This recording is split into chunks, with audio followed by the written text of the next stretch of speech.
Hello, welcome back to Cage Side Press. I'm Patrick McCorry and I'm joined by Will fucking Fleury. Oh, how are you, man? Fucking go. Yeah, I'm all good, yeah. That beer smells amazing, by the way. Yeah, it's nice, yeah. In fairness, you do a good beer, the Germans, so you do. Well, I've told you on multiple occasions that I do owe you a beer, because in Prague, after the fight, I asked you a question, you knocked over your beer, and I told you I'd buy you one. You did? Yeah. We'll catch up on that, yeah? We will. Okay, good. You at the hotel tonight? I will be, yeah. We'll catch up on that then. back. But let's get to business. Double champ.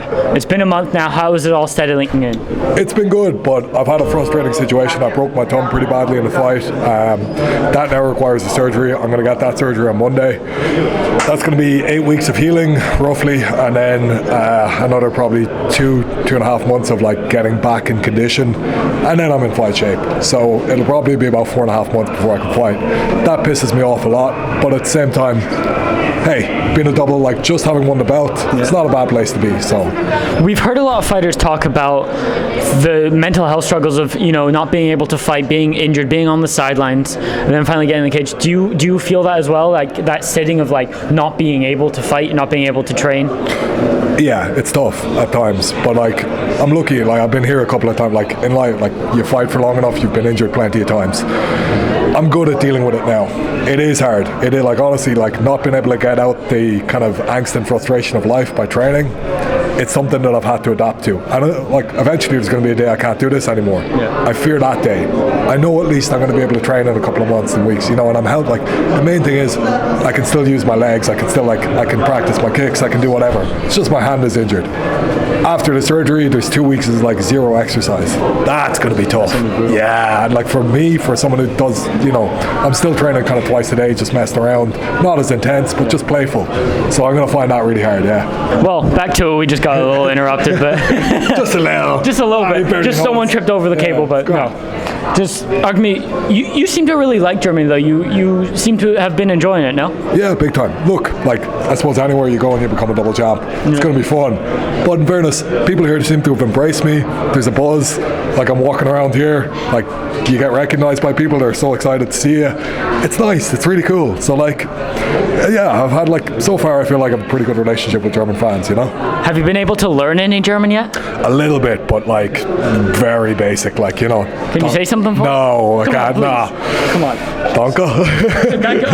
Yeah, that's about it. But like look, I've got a few phrases I've been trying to learn, but they're more for shit talk. So I'll use them when it's appropriate. Like. Have you learned how to order a beer yet? Not actually. No, I haven't. You wanna know for later? Go and check. Okay. Pivo Prosin. Okay. Yeah. Well, for beer, it's pretty easy. It's Ich hätte gern, which is I would like. Yeah. Ich hätte gern. Ein Bier. Ich hätte gern ein Bier. There you go. Yeah. See, that's all you need. That's all you need living here. Yeah, and then where's the pussy? You know. 2 of them, you're all good. Like, you know. No, you're not wrong about that. And you know, you've talked about going down to middleweight, and it's very interesting because you go up to win the heavyweight title. You didn't go down to light heavyweight to win that second title. You went up. Yeah. Now you're going 2 weight classes down. You're obviously going to probably take a pit stop at 205. Yeah, so I think it'll be a cut from light heavy. Like by the time I go to middle, my last fight will have been at light heavyweight. Yeah. And your ideal opponent would be Mahmoud Muradov, no? Yes. So ideally he beats Kensel, then he beats Engizek. Maybe, hopefully, like not shitting on Engizek. I hope he gets knocked out of the tournament early. Maybe they can do that fight at the end of the year in the big stadium in Prague or whatever. And then early next year I could get Muradov. You know, and it would like. I think realistically, like I'm going to be out with this for a little while. Then hopefully a fight kind of September, October time, like defend the light heavyweight belt against whoever looks like the best guy out there, and then start to make that cut down to middleweight. Now that's if the incentive is right and the thing works out like I want it to. If that all happens, great. I'm going to go and do that. If not, cool. Maybe I'll go back up, defend the heavyweight belt. I have a lot of options right now. You know what I mean? I'm a guy who's like able to lose and put on a bit of weight fairly quickly, and I want to fight the best guys. Right now it looks like the best guys are at middleweight, so if they're there, cool, I'm going to be a middleweight. If the best guys start to be at heavyweight, if they sign some tanks and if people want to see a rematch between me and Tolif, cool, I'll go and do that. honestly, whatever like is gonna sell and look class and be like, oh shit, this guy's an amazing fighter. Whatever fight I have to do that, like to keep proving, fuck you, I'm the best guy here, I'll do that fight. Do you think a fight with Murata was potentially the biggest fight in Oktagon history? Yes. Yeah. Well, like if it's not, then I'm going to keep going and do it until one fight is. Yeah. You know, like I think me and Tolif is probably one of the best technical fights in Oktagon history, and like even, you know, from a drama point of view, one of the best fights in Oktagon. I can tell you, from a fan point of view, it was pretty awesome as well. Cheers, thank you. Like as in, like I'm proud of that fight. I think it should have got a lot more hype though. You watch that fight, you're like, whoa, shit.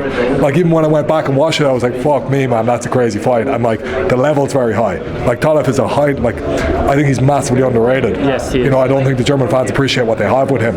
So to have that fight again, maybe if it's gonna sell or whatever, but like maybe they want me and Popik, maybe like, you know, I think this Murdoch fight would be very big, but again, like he's not like Carlos, the Czech legend, the big thing, you know. I don't know if he's the hometown guy where people get so emotional. Like the wave of abuse I got out when I walked out in Prague, that was class, that was amazing, it was special. It was like you're coming in to storm the castle here, and I love that feeling. So whatever makes people emotional and whatever's going to resonate and create this legacy of like, fuck, Will Fleury came to Oktagon and he was the best guy we've ever had. Right now that's Keita. Like what Keita's done is amazing. I want that legacy. You want that? Well, we'll leave it at that. Cool. Thank you for the interview, man. Thanks.